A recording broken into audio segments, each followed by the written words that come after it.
Hi, my name is Ravi. Welcome to my channel Payment Talks. In our previous video, we saw in detail about the first two phases of payment lifecycle, payment initiation and payment processing. Now we will move to one of the most misunderstood concepts on the payment lifecycle, that is the clearing and settlement of the payment. The last step of the previous phase is message transformation, right? Once the message is transformed into required external format, the transformed message is pushed outside the bank using the bank's gateway. This is the integration layer which has different ways to communicate to external world based on the scenario or the networks that it integrates. The payment message moves to next stage, clearing and settlement. The clearing and settlement box that is represented here can be a domestic clearings like ACH, CHAPS, Target2, etc.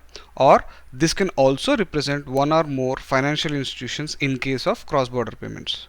First, let's understand that clearing and settlement is not the same. They mean different process. Clearing is exchange and possibly netting of payment instructions between institutions or through a clearing house. In raw terms, it is only exchange of messages. It does not move the money. Settlement is the actual transfer of value or funds or money. Here, debiting or crediting happen in settlement accounts in central bank or through correspondent Nostro accounts or settlement engines. These two processes together make sure that the right money is reached to the right accounts in the bank so that banks distribute the right amount to right beneficiaries. I request audience to concentrate more on the next few concepts. The payment final objective is to make sure funds receive the right beneficiary. And for that, the payment funds have to reach the payee's bank, which is also creditor agent. And creditor agent is expected to fund the amount into payee account, that is the creditor account. During clearing process, the transaction, I meant only message, is transmitted and noted by the clearing system, and then this message is forwarded to the creditor agent. The creditor agent can act on this message from clearing system and may also credit the beneficiary. This depends on the scheme for which the payment message is received. For example, if the scheme is instant, the creditor agent will credit beneficiary account. And if the scheme is ACH, creditor agent may choose to credit this after the settlement cycle. Please note, we are referring to only messages exchanged between banks and not talking about funds movement between banks yet. Funds movement happen in the next stage, that is settlement. In the instant example itself, the funds credited to Benny account real time. But did the bank receive the amount from the clearing and settlement mechanism? This may or may not happen based on the settlement method that the scheme has opted for. If the scheme opted for deferred net settlement, then funds will be settled to bank at the end of the settlement cycle, even though the funds have been credited to the Benny account.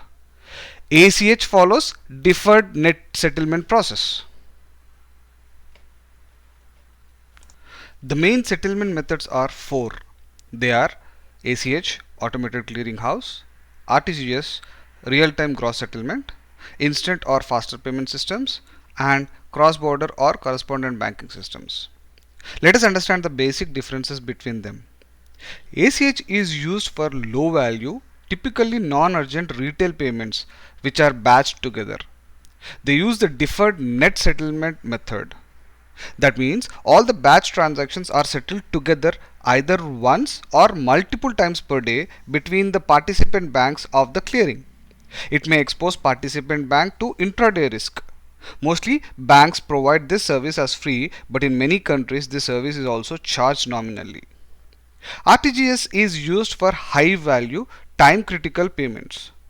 Each payment is settled individually and immediately in central banks. This provides legal finality and reduces settlement risk to participant banks. Typically, this service is charged by the banks. Instant and faster payment systems are near real-time retail rails with immediate credit to beneficiary. As explained, the customer experiences instant credit, But this does not mean that participant banks have exchanged the money. That is, the settlement between participant banks may or may not be instant. It depends on the service level agreements set by the central banks or regulating authorities of the instant clearing. The settlement between participant banks can be instant, but most countries have deferred settlement method. There is default risk here, and that is why instant payments are low value payments. Another aspect of this rail is that it is 24/7 available. The discussed three settlement methods are used in the clearing, which means basically they are domestic rails. That is the reason why in the PAX messages that are exchanged between participant banks, the settlement method is mentioned by a code CLRG, which means settlement happens in clearing. Please understand the definition of the domestic rail. A rail which is under the purview of a central authority is typically called domestic rail. For example, Indian NEFT, USA Fedwire, etc. SEPA is a little different, but I still term as a domestic rail. Though it caters to multiple countries, its working resembles a domestic rail, which is under the regulatory purview of ECB, European Central Bank, catering to single currency, Euro. Another major settlement method is a cross-border settlement method using correspondent banking. We have already discussed this topic in our previous videos. Please visit those videos for more clarity. Just to recap, no single global RTGS is used here. Instead, banks often route and settle money movement using their correspondent banks using their Nostro accounts. This method usually involves multiple intermediary banks and FX conversions. This increases operational complexity, costs, and failure points.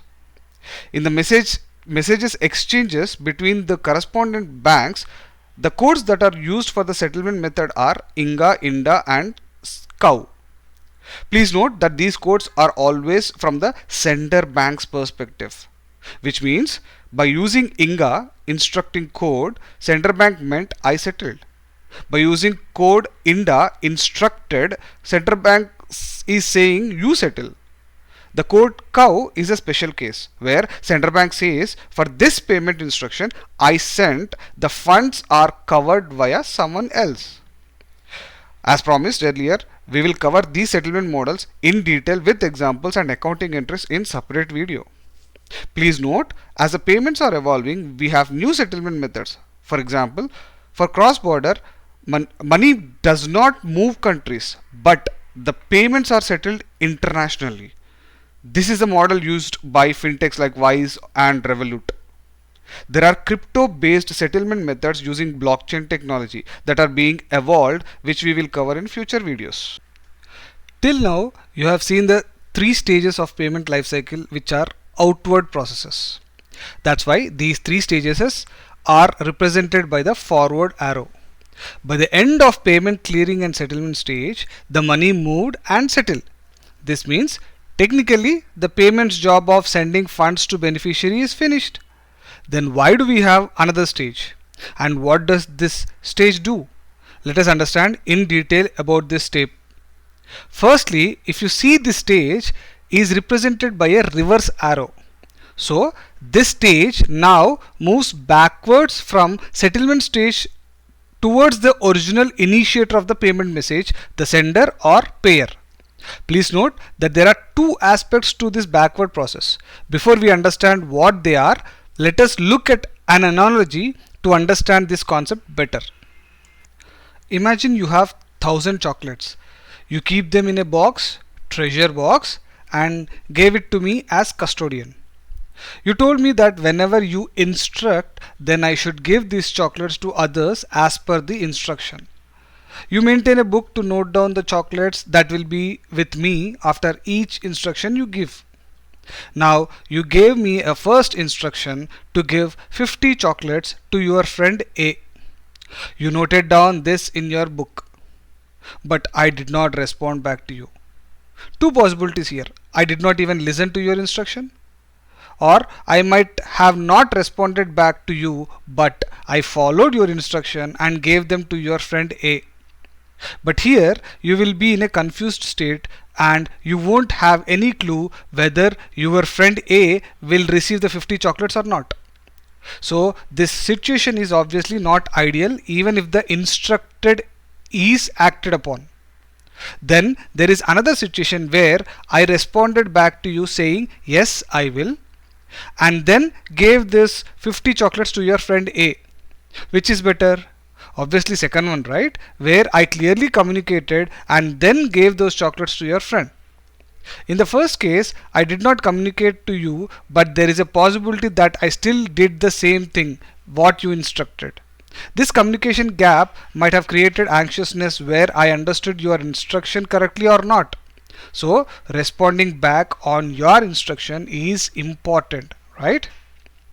Now you give your second instruction to give 100 chocolates to friend B.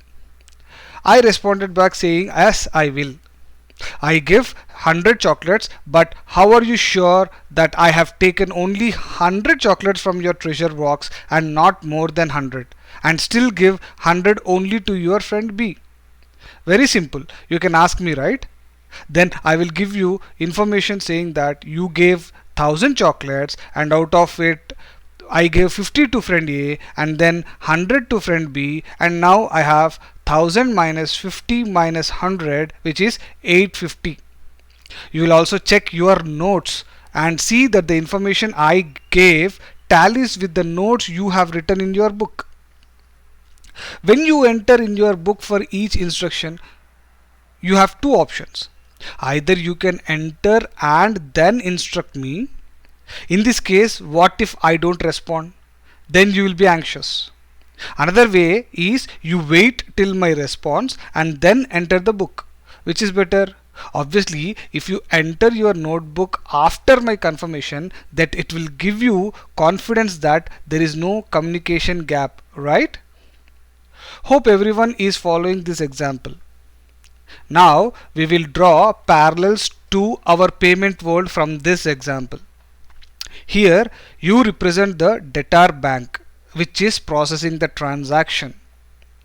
Your treasure box is your account held with me, where I am the clearing and settlement mechanism. Based on clearing and settlement role and the payment scenario, your account can be either settlement account with clearing house or a nostro account with the correspondent in cross-border scenario.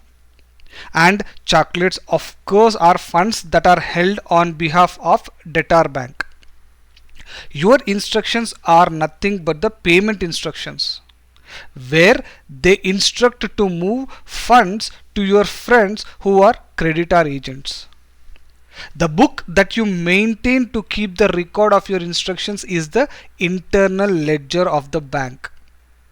The responses that I as settlement mechanism give are called acknowledgements. The full list of transactions and the opening and closing balance that I provide you is different things. If I play a role of clearinghouse, then it is called settlement reports or cash settlement reports. If I play a role of correspondent, then it is called statement report. Please note two important points here. The acknowledgements are on each transaction, whereas the report is on the account itself. Now let's understand the two aspects of the backward process. One aspect is the notification process that follows the acknowledgement. This is per transaction basis. As you can see in the example, this acknowledgement closes the communication gap and gives confirmation that payment instruction is now handed to the next party, that is clearing and settlement mechanism. Most banks do their internal accounting entries after this confirmation from clearing that their payment will be further processed to beneficiary. Especially in instant payments, the confirmation is very important as it will drive the notifications back to the sender. Banks use this confirmation to update the status of the payment. Another aspect is the reconciliation process. This is not per transaction basis. Instead, it is on the account. Typically, the settlement mechanism will send the statement reports to bank at set intervals, usually end of the day, sometimes intraday as well. Banks then tally, also called reconcile, these entries of the statement with their entries they made in their internal ledgers. If the communication is correct and if the instructions are followed properly, then there won't be any mismatches. Any mismatch in the reconciliation process leads to manual intervention. To keep in simple terms, notification process is transaction based and mostly real time, and reconciliation process is account based and happens end of the day. Another way to look at this is notification process follows the clearing, which is messages exchange, the communication, and reconciliation process follows the settlement, which is funds movement. Notification process is part of the payment process itself, but reconciliation and reporting is a separate phase of the payment life cycle. There are multiple ways of reconciliation, each serving a different purpose. Let's look at the types of reconciliation. Nostro-vostro reconciliation. As we understand in cross-border payments, the correspondent either completes the settlement or asks to settle the payment in the outward process. Whether that settlement is actually done or not will be confirmed when the account servicing bank will send the statements to the account owner bank. The account owner bank will then matches the internal entries with the statement and then marks the payments as complete. The next one is clearing house reconciliation.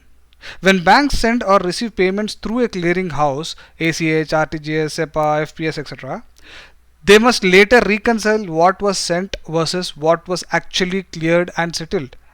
Bank matches outgoing and incoming transactions recorded in its internal system against the settlement files or reports received from the clearinghouse.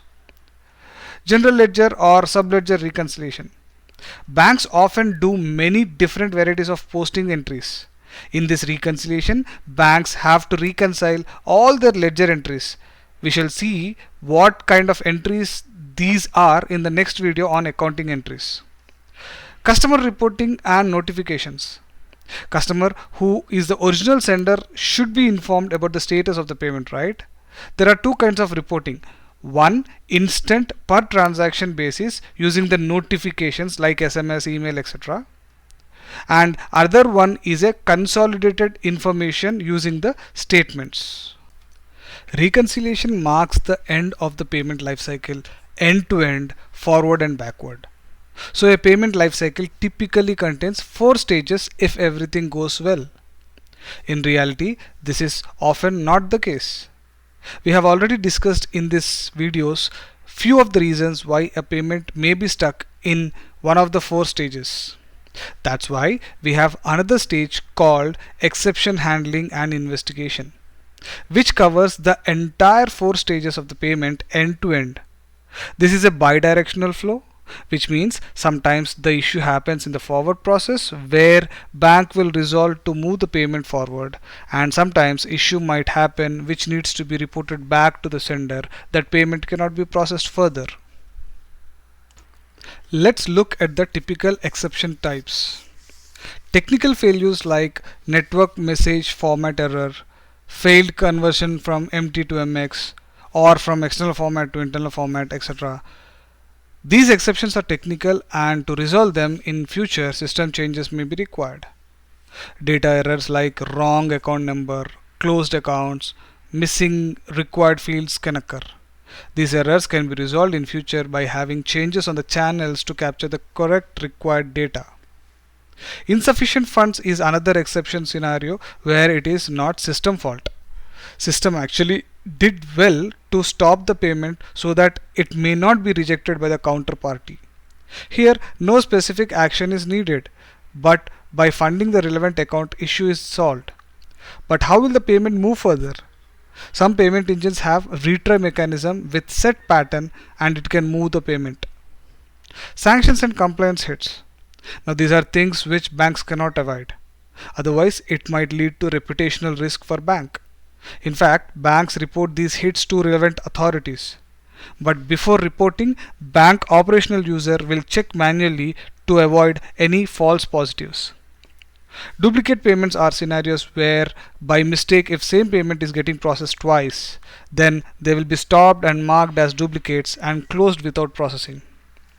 Returns and rejects are not exactly errors or issues, but these are specific messages sent back by the counterparty in cases where they are unable to progress to settle the payment. Sometimes sender does not want to proceed with payment after initiating. Now, what happens if any such situation happens? As discussed in payment processing, each bank has specific flow where they configure based on the experience when, how, and who should handle such issues.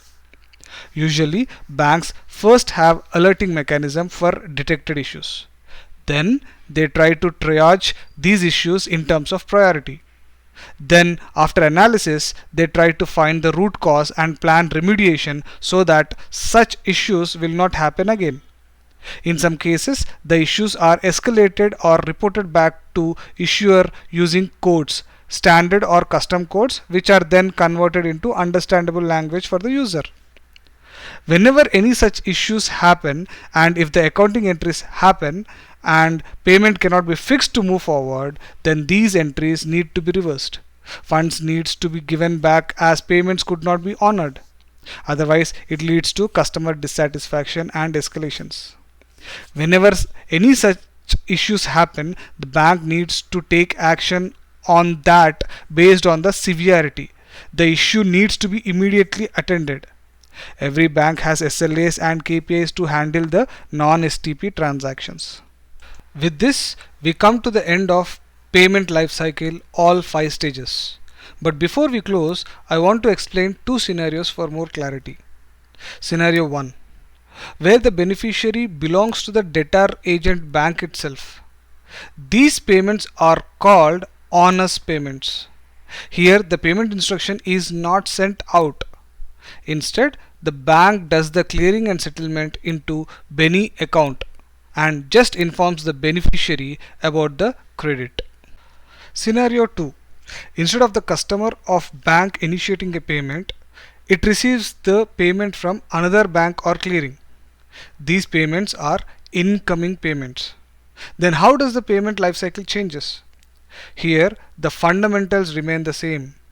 First stage of initiation is either from clearing or another bank. Second stage happens internal to bank. There may be few changes in nuances, but concept is the same. Third stage of clearing and settlement happens internally if the beneficiary account is with the bank. Else, the same concept of sending the payment to next clearing and settlement mechanism happens. These payments, where they are received from one bank or clearing and then processed internally and then sent out to another bank or clearing, are called as onward payments. These kinds of payments are common in cross-border payments. Here, the bank itself is called as intermediary bank. Fourth and fifth stage will be as usual. Hope you all now have a better clarity on what happens in each stage of payment.